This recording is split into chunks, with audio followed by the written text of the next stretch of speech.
The Galactic Diplomatic Union, GDU, an alliance of powerful alien species, had long kept an eye on the developing civilizations scattered throughout the galaxy. For them, humanity was a recent curiosity, a species evolving quickly, reaching milestones in technology, and beginning to understand its place in the cosmos. But unlike other emerging civilizations, humanity demonstrated a unique tendency toward independence, a trait that made the GDU cautious. From the GDU's perspective, such determination could eventually pose challenges to the established galactic order. So, after much internal debate, they decided to make contact, under the guise of offering a peaceful dialogue. The GDU's approach was carefully constructed. They framed the message as an invitation, an offer to humanity to join a broader community of species for collective peace and shared resources. Their language was diplomatic but clear. The GDU represented stability, progress, and mutual benefit. They saw themselves as custodians of the galaxy, and they expected humanity to fall in line, to recognize the wisdom in joining a coalition that had maintained peace for millennia. The implication was subtle but unmistakable: peace would be best maintained through compliance. On Earth, the message sparked both intrigue and suspicion among humanity's leaders. For centuries, humanity had pursued knowledge, fought for sovereignty, and defended their right to make independent decisions. Now, as they received the GDU's overture, Earth's leaders recognized both the opportunity and the inherent risk. To enter a dialogue with an alliance as powerful as the GDU was to place humanity in a position of vulnerability. Accepting the offer meant yielding a degree of control, allowing a foreign power to potentially dictate humanity's path forward. And to refuse might mean facing consequences they weren't fully prepared to handle. In private councils and discussions, Earth's leaders analyzed the GDU's message, breaking down every phrase, every nuance. They debated the possible motivations behind this outreach, suspecting that the GDU's true intent wasn't so much dialogue as it was compliance. To many, it seemed that the offer was less about peace and more about maintaining control over a rapidly developing species. Humanity's history, marked by its relentless pursuit of autonomy, had taught them the dangers of yielding to outside influence without careful consideration. Across Earth, the public reaction was equally divided. Some saw the GDU's invitation as a breakthrough, a chance to gain advanced knowledge, explore the stars under the guidance of seasoned civilizations, and establish peace with species they had only dreamed of. But others were wary, perceiving the GDU's message as a veiled attempt to exert influence over humanity's choices. The idea of entering an alliance without a clear understanding of its terms ignited a protective instinct in many, an urge to defend what humanity had built and to remain vigilant against threats to their independence. Amid these deliberations, a consensus began to form. Humanity valued dialogue, cooperation, and peace, but not at the cost of their autonomy. The leaders concluded that any agreement with the GDU would have to be based on mutual respect, with both parties as equals. They were not against dialogue, they simply opposed any situation that would place them in a subordinate position, dictated by a coalition that seemed to view Earth as a minor player. The GDU's offer, as it stood, fell short of this standard. In response, Earth's leaders crafted a reply, brief and unmistakable in its clarity. They declined the invitation, not out of hostility, but out of principle. They would not enter into any dialogue where terms and intentions remained ambiguous. This was not a defiance born out of arrogance or hubris, but a stand for the values humanity held dear: their right to self-governance, their hard-won independence, and their determination to move forward on their own terms. The message, once sent, left Earth's leaders with a mix of anticipation and uncertainty. They knew that rejecting the GDU's offer could have serious repercussions, but they also understood the importance of setting boundaries from the beginning. To them, this was a test, a moment to define humanity's relationship with the broader universe. Humanity's decision to reject the GDU's offer had a ripple effect across Earth. The history of independence, deeply ingrained in human society, had prepared them for moments like this. Humanity had learned the importance of self-determination through centuries of conflict, colonization, and liberation. They knew all too well the cost of losing autonomy, and their history had instilled a hard-won respect for self-governance. To many, The GDU's approach felt familiar, a seemingly benevolent offer masking the potential for control. This understanding created a powerful sense of unity across Earth. Citizens, initially divided, found common ground in the principle that any partnership, especially with a force as vast and unknown as the GDU, must respect human sovereignty. Public sentiment shifted from curiosity about the GDU to a firm belief in setting boundaries. People remembered their ancestors who had fought to protect freedoms and recognized this moment as an echo of those struggles. There was no desire to repeat mistakes of the past by entering agreements without clearly defined terms and mutual respect. The GDU's request for dialogue might have seemed innocuous to an outsider, but to humanity, it represented a potential threat to the freedoms they cherished. Across Earth, citizens voiced their opinions, but a prevailing view emerged: humanity was not opposed to cooperation, but any dialogue must be on equal terms. People from all walks of life, from diplomats to ordinary citizens, understood the gravity of the situation and the importance of maintaining autonomy in their dealings with this powerful galactic entity. Within Earth's leadership, this shared sentiment fortified their resolve. Humanity's leaders saw the wisdom in a unified stance, one that respected the diversity of opinion but aligned under the single goal of protecting their sovereignty. They acknowledged that while the GDU held impressive technological and strategic power, these advantages did not justify undermining Earth's right to self-govern. The message they had sent to the GDU was a reminder that humanity's growth had been fueled by its independence, its resolve to face challenges on its terms, and its refusal to submit to external control. This shared resolve also sparked deeper discussions among Earth's leaders. They knew that refusing the GDU's invitation could carry significant risks, potentially angering a powerful alliance. Yet, they felt it was essential to draw a line, to establish that Earth would not be swayed by grand promises if those promises meant yielding their agency.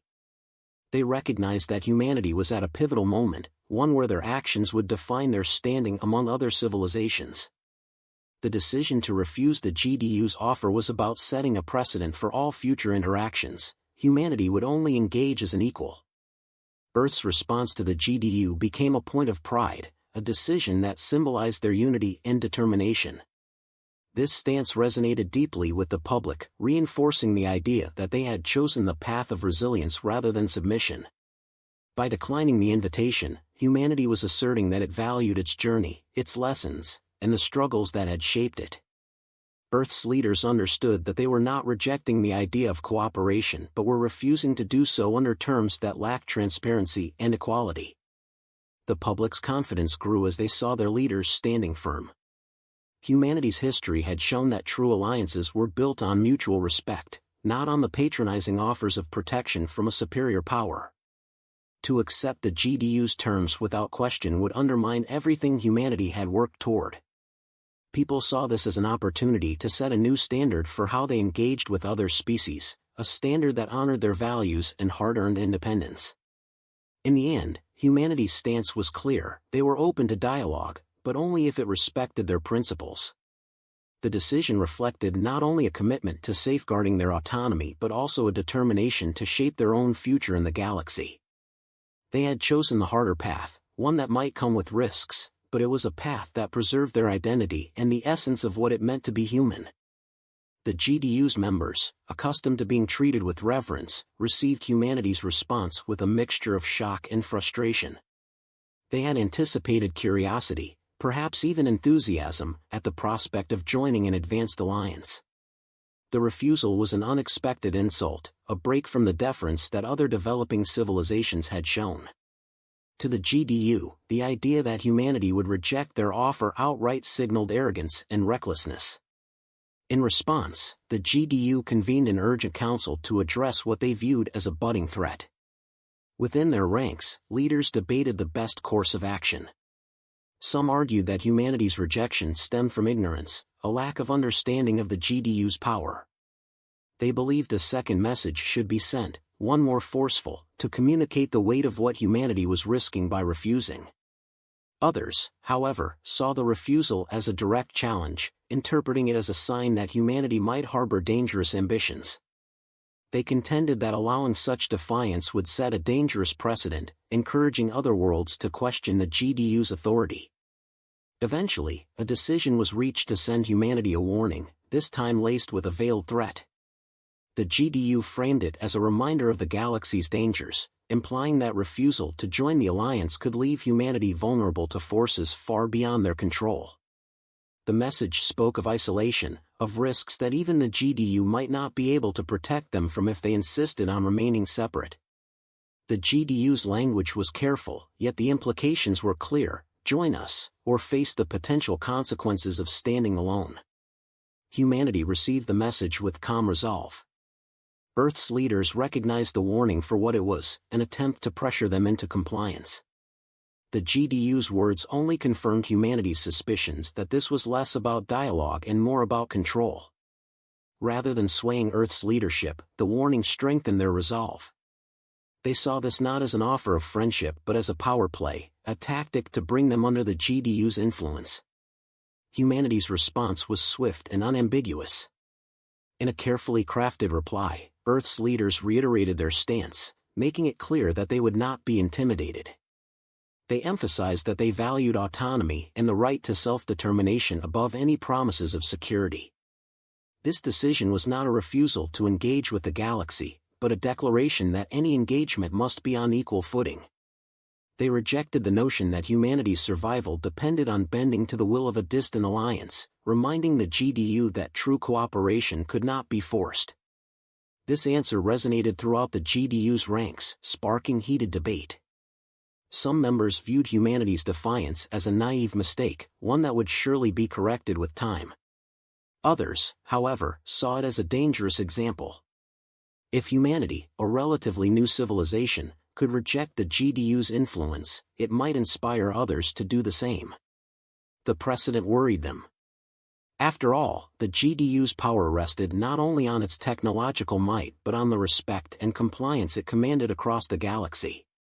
Humanity's defiance, if unchecked, could undermine the foundation of that control. Tensions within the GDU grew as factions emerged, each interpreting humanity's actions differently. Some advocated for immediate and decisive action to show that refusal would not be tolerated. They believed that a demonstration of force would remind humanity, and any other potential dissenters, of the GDU's superiority. Others cautioned against such measures, warning that it could backfire, making humanity a symbol of resistance rather than submission. They argued that humanity's refusal had already drawn attention, and any heavy-handed response would only amplify the issue, creating sympathy for Earth and possibly sparking unrest among other worlds. As the debates raged, it became clear that humanity's defiance had touched a nerve within the GDU. Their council members, unaccustomed to challenges, found themselves grappling with a situation that defied their usual strategies of persuasion or intimidation. Humanity had responded with a clear no, and the GDU was left to confront the unsettling reality that not all species could be so easily swayed. The situation forced the GDU to reconsider its approach, highlighting the limits of their influence and the consequences of overreach. Ultimately, humanity's defiance left the GDU with a choice. They could either risk escalating the situation, potentially turning Earth into a symbol of resistance, or reconsider their strategy and approach humanity with genuine respect. The GDU had not expected this level of defiance, nor the strength of humanity's commitment to autonomy. The realization that force alone could not secure compliance led to a rare moment of introspection within the GDU, a moment that would shape the course of their relationship with humanity moving forward. The GDU, determined not to allow humanity's defiance to set a dangerous example, decided to escalate. To avoid open conflict, they planned a subtle display of force, one that would underscore their power and remind humanity of its place in the galactic hierarchy. A fleet was quietly positioned on the outskirts of Earth's solar system, close enough to be detected but not so close as to constitute an invasion. It was a calculated move, designed to pressure humanity without overt aggression, a reminder that the GDU's reach extended far and wide. On Earth, however, this show of force had the opposite effect. Far from intimidating humanity, the fleet's presence reaffirmed their leader's decision to reject the GDU's demands. Rather than signaling strength, it exposed the lengths to which the GDU would go to assert control. Humanity saw the fleet not as a deterrent but as evidence of the GDU's refusal to respect their autonomy. They interpreted it as confirmation that joining the GDU meant forfeiting the freedom they valued. This perceived threat galvanized Earth's governments and citizens alike, bringing them together with a singular resolve: they would not be coerced. In response, humanity undertook measures to strengthen its defenses. Governments across the planet coordinated with an efficiency born of necessity, redirecting resources to bolster planetary defenses and implementing contingency plans in case the situation escalated further. Their efforts were not aimed at provoking the GDU but at demonstrating readiness. The message was clear: humanity would not be pressured into submission, and they were prepared to stand their ground if the GDU pushed them to it. The fleet's presence sparked a unity among Earth's population that transcended borders and ideologies. Citizens, recognizing the gravity of the situation, showed unwavering support for their leader's stance. They understood that this was not merely a matter of diplomacy but a question of principle. The decision to refuse the GDU's overtures was a stand for self-determination, a declaration that humanity would engage with the galaxy on equal terms or not at all. The fleet had inadvertently solidified this resolve, making it clear to all that they were facing a test of their sovereignty. The GDU observed these preparations with a mix of frustration and disbelief. In their experience, most civilizations, when confronted with a show of force, either capitulated or sought compromise. Humanity's response defied this pattern. Rather than bowing to pressure, they were actively fortifying their defenses, a move that seemed, to the GDU, both bold and reckless. Within the GDU's ranks, this reaction deepened the divide. Some viewed humanity's actions as proof of their potential danger, arguing that only firm measures could ensure their compliance. Others saw it as evidence of humanity's resolve, warning that pushing too hard might trigger a conflict with unforeseen consequences. Tensions mounted on both sides as the standoff continued. For the GDU, the fleet's presence was intended as a signal of authority, a silent command for humanity to reconsider. But humanity's leaders saw it as a challenge, one they were determined not to back down from. The fleet's looming presence became a symbol, not of the GDU's power but of humanity's determination to remain independent. Earth's leaders refused to be intimidated, recognizing that any concession now would set a precedent, one that would forever undermine their right to self-governance. As days turned to weeks, the standoff reached an impasse. The GDU, realizing that their tactics were not yielding the desired results, faced a dilemma. To escalate further could mean open conflict, a situation they were hesitant to provoke. Yet to withdraw would be an acknowledgement that humanity's defiance had prevailed. This was a difficult choice for the GDU, one that challenged their traditional methods of diplomacy and control. They were unaccustomed to a species that neither feared their strength nor sought their favor, and humanity's resistance forced them to confront the limitations of their influence. In the end, humanity's refusal to yield left the GDU with no choice but to reconsider their approach. The fleet, once a calculated threat, had become a costly stalemate, a reminder that not all civilizations would submit to intimidation. The GDU's leadership, though reluctant to admit it, recognized that humanity's independence was not a passing impulse but a fundamental part of their identity. To force compliance would be to provoke a lasting enmity, a prospect that even the GDU was unwilling to risk.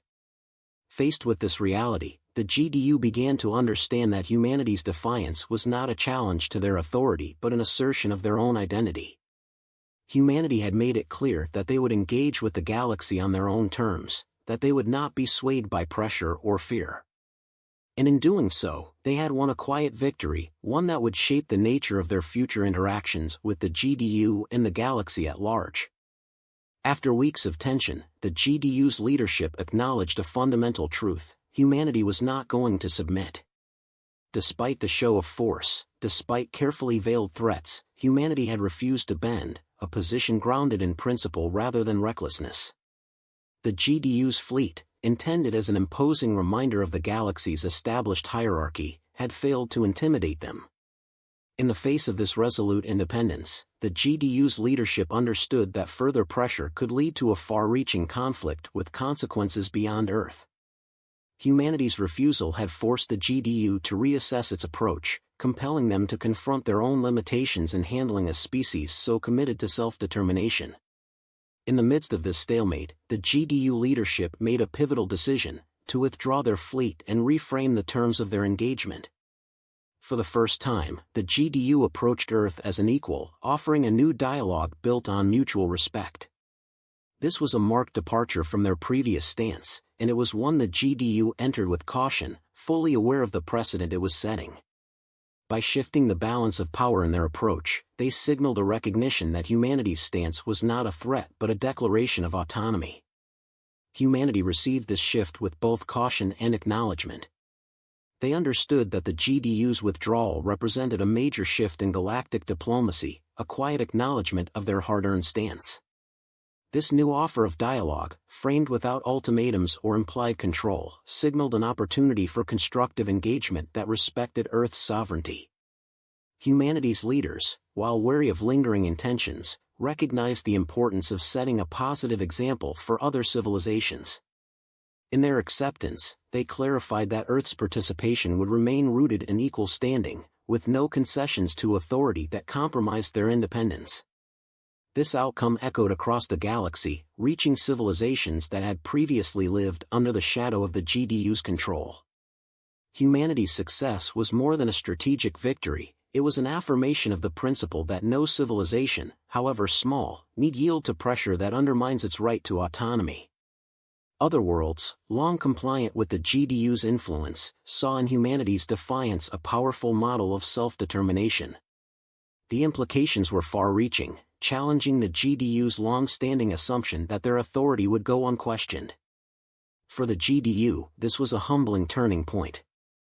Humanity's resilience had revealed the need for a more nuanced approach in their interactions with other species, one that recognized the limits of power when confronted with the unyielding resolve of a people determined to protect their sovereignty. The GDU's leadership began to reconsider its methods, realizing that respect for autonomy, rather than enforced compliance, was essential to fostering lasting alliances. This shift marked a transformation in their diplomatic approach, moving away from intimidation toward genuine cooperation. Humanity's stance had thus redefined the relationship between Earth and the galaxy at large. Rather than bending to the GDU's will, humanity had set a new standard, establishing themselves as an independent force willing to engage on equal terms. The GDU's revised offer of dialogue was not just a diplomatic concession, it was a recognition of humanity's place in the galaxy, an acknowledgement that Earth would not be subject to the same expectations as other developing civilizations. This new footing gave humanity a voice that would shape future galactic relations. The impact of humanity's defiance continued to ripple outward, shifting dynamics across countless worlds. Species that had long accepted the GDU's authority began to question their place in the hierarchy, inspired by humanity's unwillingness to yield. The GDU, faced with growing calls for reform, recognized the need to address these shifts or risk further unrest. In the wake of humanity's actions, they began to explore more inclusive policies, aiming to adapt their framework to respect the diverse needs of the galaxy's many civilizations. For humanity, the victory was more than political; it was a testament to their identity, a confirmation that their values held meaning on a universal scale. The decision to stand firm had not only safeguarded their autonomy but had also paved the way for a new kind of relationship with the galaxy. By rejecting pressure and demanding mutual respect, humanity had reshaped the foundations of interstellar diplomacy.